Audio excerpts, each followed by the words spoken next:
მოგესალმებით ბატონ ნიკოლაოს, თემა არის საკმაოდ რთული და მძიმე. პირველი კითხვა გვექნება ამ შენობასთან დაკავშირებით მოგვაწოდოთ მაქსიმალური ინფორმაცია, რასაც ფლობთ. შენობასთან დაკავშირებით თუ გაინტერესებთ კონკრეტულად შენობა რას წარმოადგენს, შენობა აშენებულია 50-იან წლებში. ეს ტიპიური შენობა ეგრეთ წოდებული სტალინური ტიპის ესეთი არის რა ქვია. მსგავსი შენობები თბილისში ბევრია სხვათა შორის. რეალურად ეს არის ხის გადახურვები, საფუძვლა გადახურვები აქვს ხის ამ შენობას და ის პარაპეტი რომელიც ჩამოვარდა ის არის ბეტონისგან დამზადებული ფრაგმენტი, რომელიც რეალურად იყო ხოლმე ამ ტიპის სახლებში დეკორაციის სახე ჰქონდა ამას, მაშინ რკინა-ბეტონი არ არსებობდა და შესაბამისად ესეთი თემა, მნიშვნელოვანი თემა, რომელიც თქვათ მათ მდგრადობას ამცირებს. როგორც მოგეხსენებათ, ამ შენობასთან დაკავშირებით გამგეობას ჩატარებული აქვს გარკვეული სარემონტო სამუშაოები, ანუ შევედი მე და დავათვალიერე ეს შენობა საძირკვლის ეგრეთ წოდებული ფუნდამენტის სამუშაოები დამთავრებული გაკეთებული აქვს და ამან გარკვეული სიმყარე შეძინა შენობას და ის რომ თქვათ მთლიანი ჩამოქცევა არ მოხდა შენობის არის ამის დამსახურება. რაც შეეხება იმ ფრაგმენტს, რაც ვნახეთ, ეს თქვათ შორის მახსენდება თბილისში რომ მიწისძვრა მოხდაავლაბარში ზუსტად მაგ ტიპის შენობაზე ზუსტად იგივე მოხდა, მაშინაც დაიღუპა ადამიანი, ზუსტად პარაპეტი ჩამოვარდა, შენობა ასე თუ ისე იდგა მაშინ. აი ავარიულობის მიმართულებით. ავარიულობის მიმართულებით მინდა გითხრათ, რომ ეს არის მესამე კატეგორიის ავარიულობა. მსგავსი ტიპის ავარიული შენობები თბილისში არაერთია, ასობით არის. მე ხა ზუსტ ციფრს ვერ გეტყვით რამდენია მესამე კატეგორია, იმიტომ რომ ეს არის პროცესი, დღეს შეიძლება არ არის მესამე, ხოლმე შეიძლება გახდეს, ანუ დინამიური პროცესია მოკლედ ეს და ამიტომ ზუსტი ციფრის დასახედად რამდენიმე ასეული იქნება ამაში დარწმუნებული ვარ. მაქსიმალურად გამგეობის მხრიდანაც ახლა სოციალურ ქსელებში თქვენ ნახავთ უამრავ დოკუმენტს, რომელიც გავრცელდა. ეს არის სხვადასხვა ტიპის შეტყობინება, არაერთი შეტყობინება გამგეობის, ჩატარებული კრება, ჩატარებული არსებობს კრების ოქმები, სადაც თქვა გამგეობას თავაზობს მათ გასვლას შენობიდან და თქვა უკირავებდნენ თქვათ ბინებს მაგ შემთხვევაში ეს თბილისის მერია მილიონობით ლარს ხარჯავს აი ამ ღონისძიებაზე, იმიტომ რომ ბევრია ესეთი ტიპის შენობა და მერიას გაყავს ეს ხალხი აბსოლუტურად თვითონ მოქალაქე არანაირ ხარჯს არ წევს ესე იგი საოჯახო ნივთების გადატანიდან დაწყებული დამთავრებული ბინის კირაობით ყველაფერს უზრუნველყოფს თბილისის მერია. აქ ითქვა უარი მოგეხსენებათ რომ აქ ბევრი ცელდება ინტერპრეტაცია, რაღაც პოლიტიკური სარჩული ედება რაღაცებს, როგორც სპეციალისტი, ახლა მე რომ ამას უყურებ, სასაცილოა ხოლმე რაღაცის არგუმენტად მოტანა, მოგეხსენებათ რომ ადგილობრივი არჩევნებია გველის ახლა ჩვენ ოქტომბერში და როდის იყო კონკრეტული შეთავაზებები, რა პერიოდში თუ გასულთან ბოლო შეთავაზება? ბოლო შეთავაზება იყო 24 წელს. 2024 საუბარია მთლიან შენობაზე თუ მხოლოდ ის ფლიგელი იყო ავარიული? საერთოდ გამოსახლებაზე იყო ლაპარაკი იმ ხალხის. ეხლა როგორი თემაა, იცით, სახლის პრობლემას არ ჩნდება კიდე. საერთოდ ხანდახან არ არის სახლი ძალიან მძიმე, მაგრამ სარეკონსტრუქციო სამუშაოების ჩატარება რო უწევს მერია შიგნით არ უშვებენ ხშირად. იმიტომ რომ ეს მშენებლისთვის, რესტავრატორისთვის, კონსტრუქტორისთვის მოითხოვს გარკვეულ ფრონტს, რომ შევიდეს იმუშაოს, თქვა რაღაცა გათხაროს, რაღაცა კვლევა ჩაატაროს და ასე შემდეგ. როგორც წესი წინააღმდეგობა არის ხოლმე, ხა საკუთრების უფლება კონსტიტუციით არის ჩვენი დაცული და უამრავ საერთაშორისო პროცედურებაზე გვხვდება.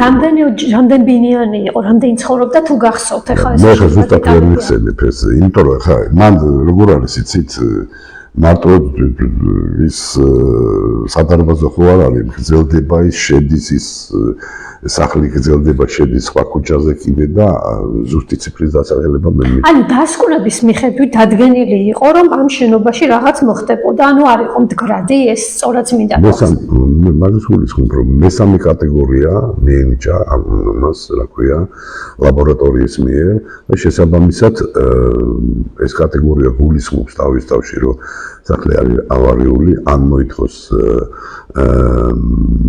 რეკონსტრუქციას, გამაგრებას ის რაც გაკეთდა ადრე, თქვათ ნაწილი, სადაც თქვათ მერიას და გამგეობას არ ჰქონდა წინააღმდეგობა, ეს არის ერთოდებული ფუნდამენტის ნაწილი, იქ მთლიანად კარგად შესრულებული სამუშაოა სხვათა შორის და ამან კიდევ ამბობ ჩემი აზრით გადაარჩინა შენობა სრულ ჩამოქცევას. ეხლა როგორ მოხერხს ამ ხალხის დახმარება და ეხლა სრულად არის კორპუსი დაცლილი თუ რა მდგომარეობა? ესეთ რა ეს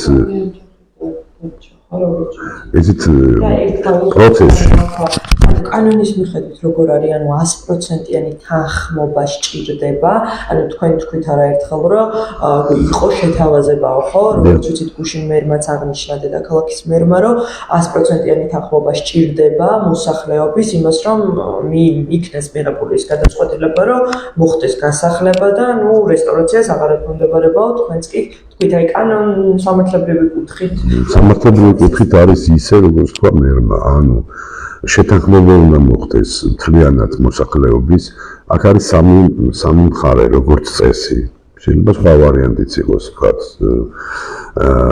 ანუ ინვესტორი, ვინც ამას აკეთებს, ეს არის დედაქალაქის მერია და ეს არის უშუალოდ ის მოსახლეობა, ანუ მოდი ესე ვთქვათ, ამხანაგობა, რომელიც ვთქვათ იღებს გადაწყვეტილების, კოლექტიურ გადაწყვეტილებას იღებს. ამ შეთანხმების გარეშე ეს არ ხდება. სხვათა შორის მინდა გითხრათ, რომ გაჩნდა ეს ინტერნეტში ახლა ჩანაწერია მეხუთე პუნქტი, სადაც აპელირებენ ჩვენი ოპონენტები იმაზე, რომ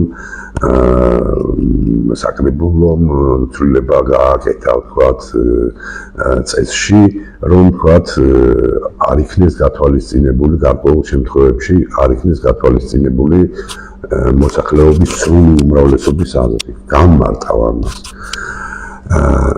აქ ხანდახან საქმე ეხება რას? კონკრეტულად როცა სახლი ავარიულია. ავარიულობის გამომწვევი მიზეზი რა შეიძლება იყოს? ხშირად არის ეს გეოლოგიური პრობლემა.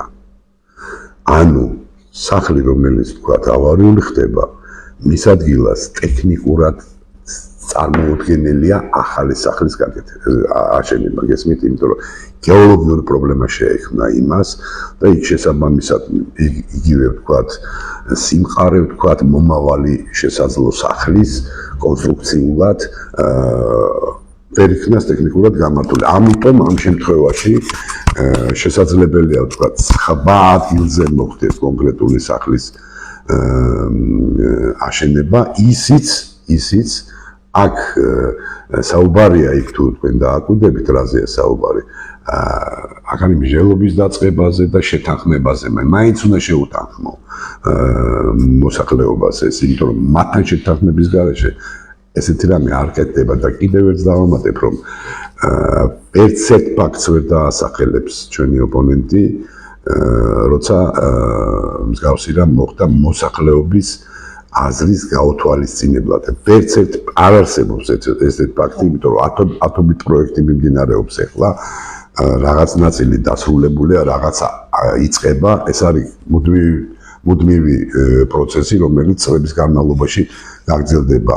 მოგეხსენებათ, რომ თბილისში არის 10,000 დაახლოებით ავარიული, სხვადასხვა სიმძიმის ავარიული შენობა, ეს მემკვიდრეობით ერგო თბილისის მერიას დღევანდელ ხელმძღვანელობას და ბუნებრივია ის ვთქვათ, ფაქტი ეს ჩანაცვლების თემა, რაც გაჩნდა ეს არის ერთ-ერთი ყველაზე ქმედითი და სწორი ნაბიჯი, რასაც ბატონ ნიკოლოზ, დღეს რა გადაწყვეტილებაა მიღებული ამ კორპუსთან დაკავშირებით?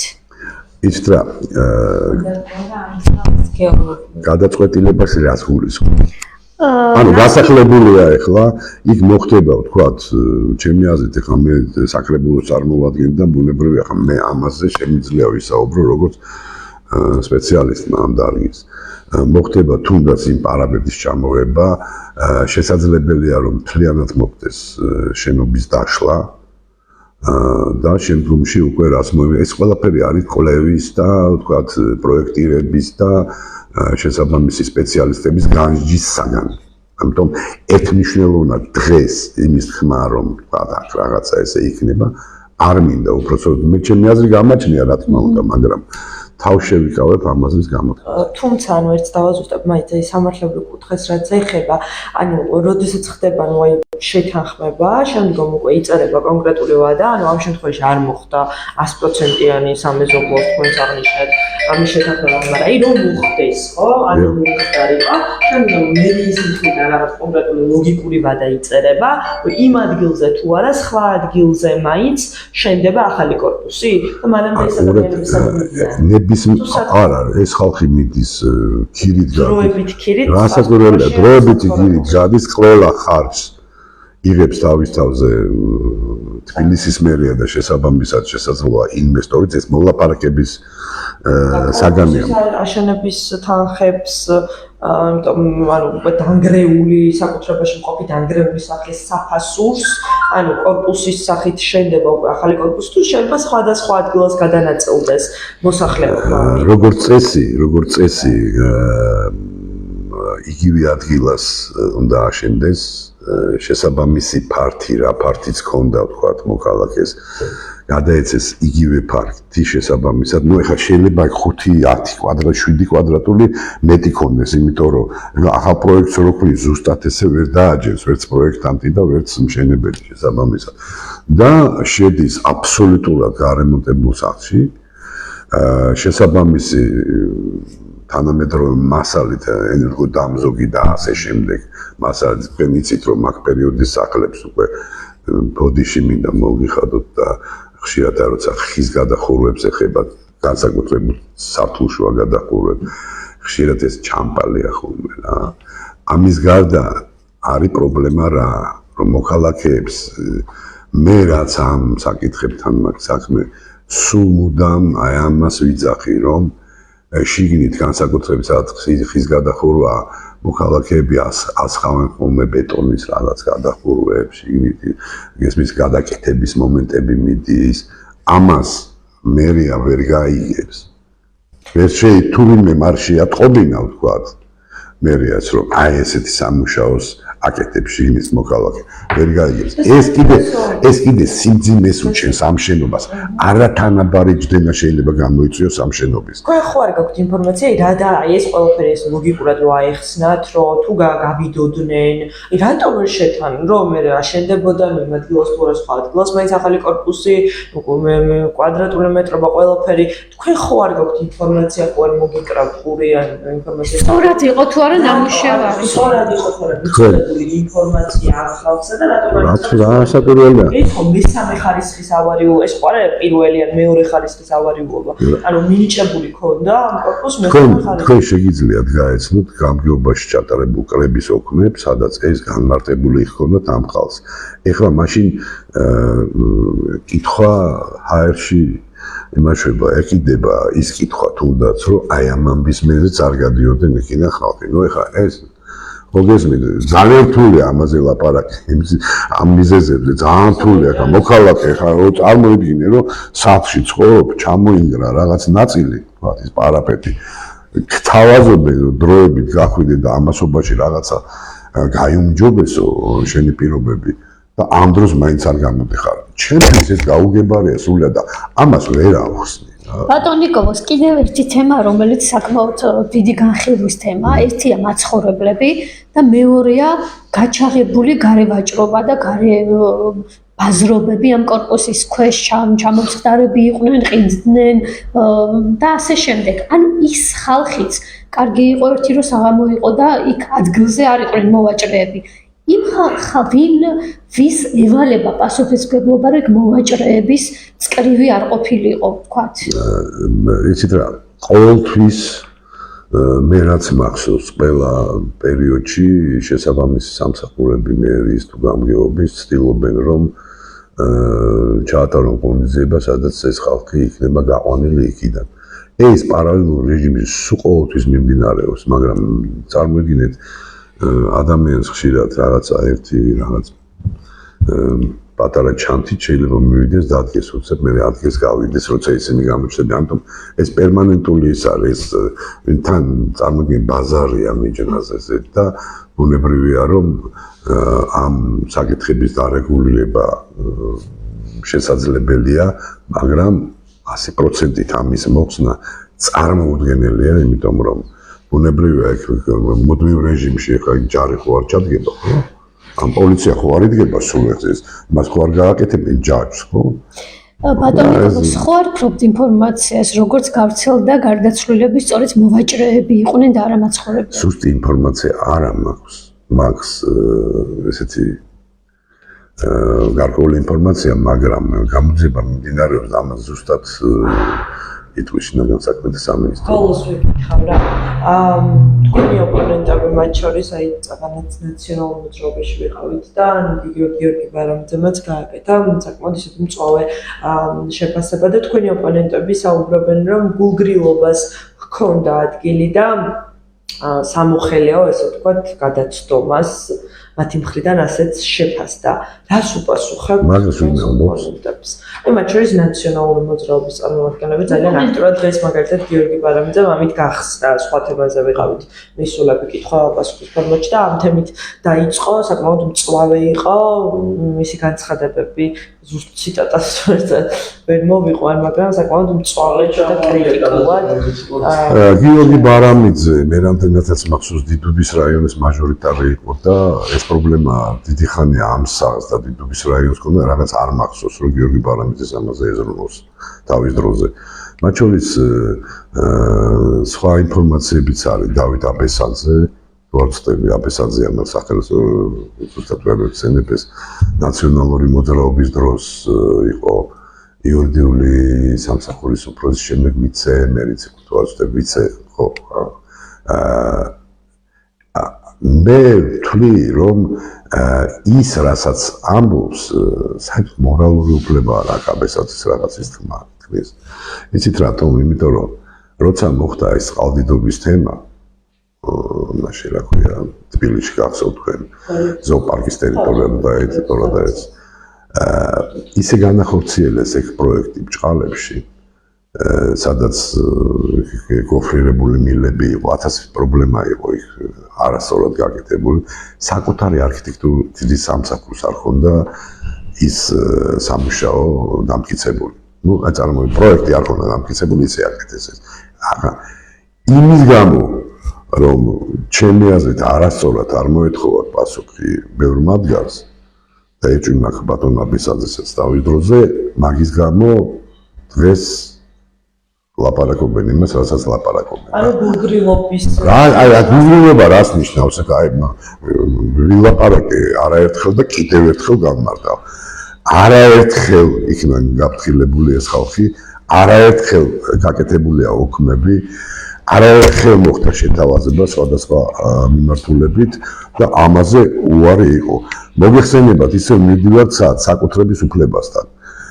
რასაკვირველია ბევრი სხვა საკითხია, რომელიც საკუთრების უფლებასთან არის დაკავშირებული და ბევრია დღეს პრობლემა აქ ამის გამო, მაგრამ ვინაიდან ჩვენ ვაღიარებთ ამ საკუთრების უფლებას, ხო? ჩვენ მოქალაქის საწინააღმდეგოდ ამას ვერ გააკეთებ უბრალოდ, ხო? ბევრგან რეკონსტრუქცია გაზე აგიშვებ შეგიძლიათ. არის ბატონ ნიკოლოზ, ფაქტია რომ გვაქვს მსხვერპლი, ადამიანური მსხვერპლი.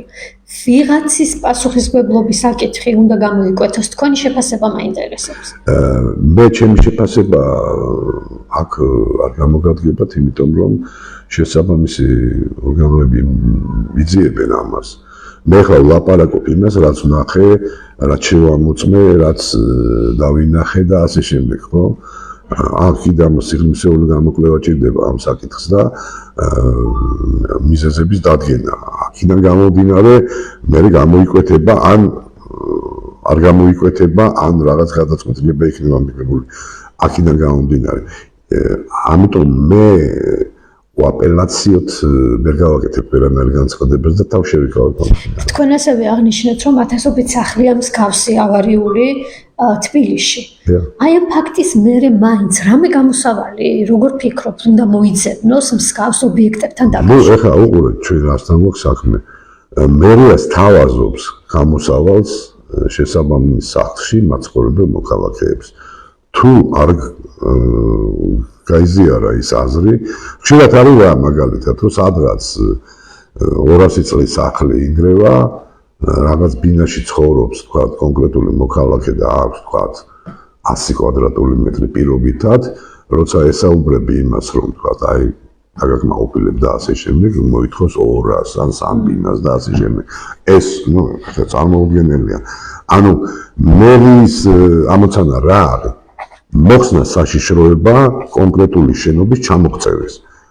და ბუნებრივია ამისთვის ის ხარჯავს ძალიან დიდ თანხებს. კიდევ ვიმეორებ, რომ თქვენ თუ დაინტერესდებით ამ საკითხით, ნახავთ, რომ მილიონობით ლარი იხარჯება ავარიული სახლებიდან დროებით გამოყვანილი ხალხის ქირის გადასახდებად. და ეს ბუნებრივია, ეს ხარჯი ბიუჯეტსაც აწევს, მოსახლეობასაც აწევს შესაბამისად, მაგრამ მე მიდის ამაზე, ხო? რომ თქვა იმის გამო, რომ დაცული იქნას მოქალაქის ჯანმრთელობა და სიცოცხლე, მიდის ამაზე და სწორია, უნდა წავიდეს კიდევაც ამაზე, მანამდე სანამ თქვა მათ პრობლემა არ გამოუსწორდებათ. ამ მიმართულებით კიდევ ერთხელ ვიმეორებ, იქნა ეს შესაბამისად ეს ახალი პროგრამა, ჩანაცვლების პროგრამა შემოღებული, დანერგილი, რომელიც თავარი ინიციატორია კახა კალაძე და ცდილობს, რომ ეს პრობლემა ამ გზითაც მოაგვაროს. და ეს არის პროცესი, სამწუხაროდ ეს ესე უცებ არ ხდება.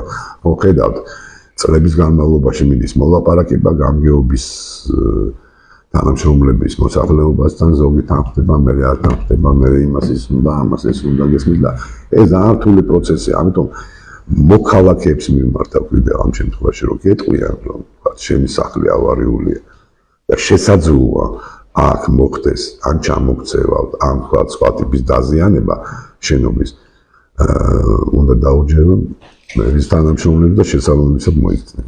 ხომ არ ფიქრობთ, რომ გარკვეული საკანონმდებლო ცვლილებაც არის ამ კუთხით საჭირო, თქვათ, როცა უმრავლესობა თანახმაა და 2-3 ადამიანი აფერხებს პრობლემას? ისეთ რა, ამაზე შეიძლება მსჯელობა გარკვეულწილად, თუმცა ფუნდამენტალურ რაღაცას ვადგებით, ესმით, მაინც საკუთრების უფლებასთან მიდიხარ. ის 2-3 ადამიანიც რო არის, აი ესე უნდა მისი საკუთრებაა, ხო? მისი ქონებაა და გამკარგავს თვითონ. ესმის და რისკს სამწუხაროდ ხშირად რისკს ვერ აფასებენ ამ ქონების ფუნქციონირებას. ესმის და აი ეს ხშირად აჩენს პრობლემას. მიდიხარ უყურეთ როგორ თემა, სხვა საკითხზეც შეიძლება აქ საუბარი. აი უამრავი ტერიტორია ჩანაცვლდა, ვთქვა, თბილისში ახლა ეს პარკები და სხვადასხვა საერთო სივრცეები რო კეთდება, ეს გაცემული იყო მშენებლობისთვის ეს ადგილები ძალიან ბევრი. მე მიდის ამაში გარკვეულ თანხებს უხდის ხალხს, გარკვეულ ყოფნთობელებს, გარკვეულწილად ხდება ხოლმე ადგილის ჩანაცვლებაც, ესმის რომ რაღაცნაირად თავი მოუყაროს ამას და რაღაცა შესაბამისი სივრცე შექმნას. ეს არის ძალიან რთული პროცესი, არ მოდის ხშირად ამაზე მისი საკუთრება და ნებისმიერ ეს არ არის წინა ხელისუფლების დროინდელი სასამართლო, რამდენიც არ უნდა ვილაპარაკოთ ამაზე. მსგავსი შემთხვევის, თქვა, როცა მოქალაქე მიმართავს სასამართლოს, უგებს ძალიან ბევრ პროცესს უგებენ მერიას, როცა ეხება საკუთრებას და ამ შემთხვევაში მერიას ხშირად ხელფეხი შეკრული აქვს. თუმცა ალბათ შესაძლებელია გარკვეულწილად რეგულაციების შემოღება ამ მიმართულებით და ამას მიეცეს კანონის სახე და მოხდეს თქვათ გარკვეულწილად გამკაცრება ამ მიმართულების, იმიტომ რომ ნუ აი ეს შედეგი ნახეთ ჩვენ რა რაც მოხდა. გასაგებია, მადლობა.